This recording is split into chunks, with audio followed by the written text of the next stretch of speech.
Ndagusuhuje wo kuri Cyumuro Sports TV, ndagusuhuje aho uherereye hose ndetse nawe wakoze subscribe, nawe ndagusuhuje.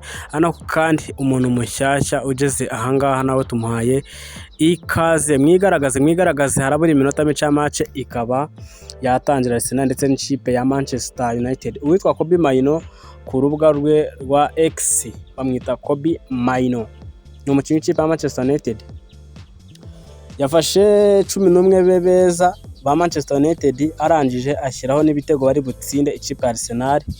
Umuntu rero tugiye kuba twabana muri iki kiganiro, uraza gusoza ikiganiro, ku musozo w'ikiganiro uraza guseka, uraza kumirwa. Manchester United bifitiye icyizere, sizi iki cyizere ahantu kirimo kuva. Ubwo rero bafana ikipe ya Arsenal aho muri hose, ndabizi neza yuko namwe mukomeye mushikamye kabisa, iyi match mugomba kuba mwayitsinda. Ariko Kobbie Mainoo ibintu yashyize hano ndibaza uko biri buze kuba byagenda, niba koko uko yabishyize ariko biri buze kuba byagenda. Ni ukuvuga ngo we yakoze 11 wa Manchester United, yashyiramo witwa Ramnes mu izamu, ashyiramo Mazraoui kuri nimero 2, aho gushyiraho Diogo Dalot yashyizeho Mazraoui, Maguire, Martinez ndetse na Lukshaw. Hagati mu kibuga yashyiraho Casemiro ndetse Kobbie Mainoo n'ubundi nawe yishyiraho, arangije uruhande rumwe ashyiraho Amad Diallo, undi ashyiraho Patrick Dorgu, arangije ashyiraho Bryan Mbeumo kuri attack. Inyuma yashyiraho witwa Bruno Fernandes. Gusa igitangaje nuko mu bakinnyi yavuze yuko bari butsinde ibitego, yavuze yuko ngo ni witwa yashyizeho ngo ku munota 34 yashyizeho yuko ku munota 25 Leandro Trossard ngo aratsinda igitego cya Arsenal, arangije aravuga ngo bitatu bya Manchester United biratsindwa na Bryan Mbeumo ku munota 34, Casemiro ku munota 38 ndetse n'uwitwa Benjamin Sesko ku munota 86. Ibintu Kobbie Mainoo yashyizeho biratangaje, kubera yuko niba umukinnyi yashyizeho ko Manchester United iri butsinde 3-1, nyamara wabona bibaye. Wowe umuntu urimo gukurikira ikiganiro, nibiza kubuze kugaruka wandika comment. Yavuze ko ari 3-1 Man U 3 Arsenal 1, aravuga ngo ni Trossard ku munota 25 ndetse ni Bryan Mbeumo, Casemiro ndetse n'utwa Benjamin Sesko bari butsindira Manchester United. So ubwo rero Manchester United urumva ko abakinnyi bayo beza yo yamaze kuba kabisa, Kobbie Mainoo amaze kuba we yabashyiraho we ku giti cye probable nyine. Ariko probable biravugwa yuko ikipe ya Arsenal iraza kuba ifite David Raya, Ben White nyine nk'ibisanzwe. Bivugwa yuko ngo Julian Timber nimero 3, ariko mbona yuko Karafiori na Hincapié kuba bagarutse nta kabuza nimero 3 baza gushyiraho umwe muri abo ngabo. Ariko njye mbona ku bwanjye Timber aje nimero 2, noneho Hincapié agakina nimero 3, kuko Hincapié nimero 3 ni umusatuzi afite imbaraga, arakubita nta mikino, nta rwenya. Witwa Pierre Hincapié nta mikino. So ndabona Arsenal wera, reka maze mbabwira abangaba bashyize hanze 11, ariko nanjye ndababwira abanjye numva bakabaye barimo. Ndabona rero nkuko byo kugenda bitangazwa, baravuga ngo David Raya mu izamu, Timber 2, Timber 3, noneho kuri 2 Ben White, mutima defense Saliba na Gabriel. Hagati mu kibuga baravuga ngo ni Martin Odegaard, Zubimendi ndetse na Declan Rice. Baravuga ngo Trossard, Gyökeres ndetse n'uwitwa Bukayo Saka ngo nibo bari buze kwataka izamu. Ariko njye ku bwanjye ikipe ya Arsenal ugereranyije n'uburyo gutya baba barimo gukina, ntago batsinda Man U, ntago bayitsinda. Ariko nanone afashe Timber akamushyira 2, agafata Hincapié nimero 3 cyangwa se agashyiraho Karafiori, dore yuko bose ari bazima, none agafata Gabriel na Saliba, agafata Zubimendi na Declan Rice ndetse n'uwitwa Martin Odegaard, agafata Bukayo Saka, agafata Leandro Trossard ndetse n'uwitwa Victor Gyökeres. Muri match ni uguhindura nimero 2 na nimero 3.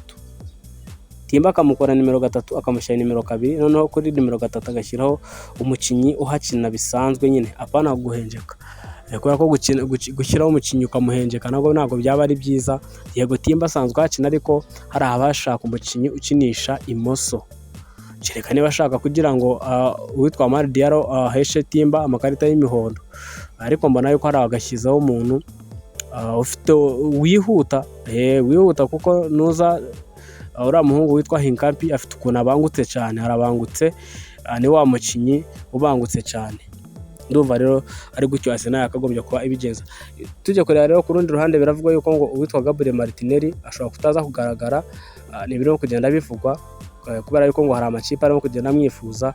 Birasa naho rero uwitwa Gabriel Martinez akanya kariko kose dushobora kuza kumubura muri iyi match, nubwo bitoroshye ntabwo twapfa kubyemeza neza 100%, ariko biravuga yuko ngo uwitwa Gabriel Martinez ashobora kugira gute, ashobora kutaza kugaragara muri iyi match, ariko nyine ni rumors nyine zirimo kugenda zisohoka, ariko nta wamenye ubwo turaza kureba 11 mu kanya gato bari buze kuba babanzamo, ni mu kanya gato cyane ku isaha 12 n'igice utaza gucikanwa, na nyuma y'amaci turaza kugaruka tubiganiro turebera hamwe uko ibintu byifashe. Gusa kubwanje akifashe ko Arsenal itsinda, kubera yuko iramutse idatsinze kwaba ari uguha Man City rugari, kubera ko Man City yarayitsinze ishyiramo rero ubu ngo harimo amanota 4 Man City kigufite, urumva ko nyine byaba biteje impungenge, ariko icyiza nuko Arsenal wenda mu makipe akomeye yabisigajeyo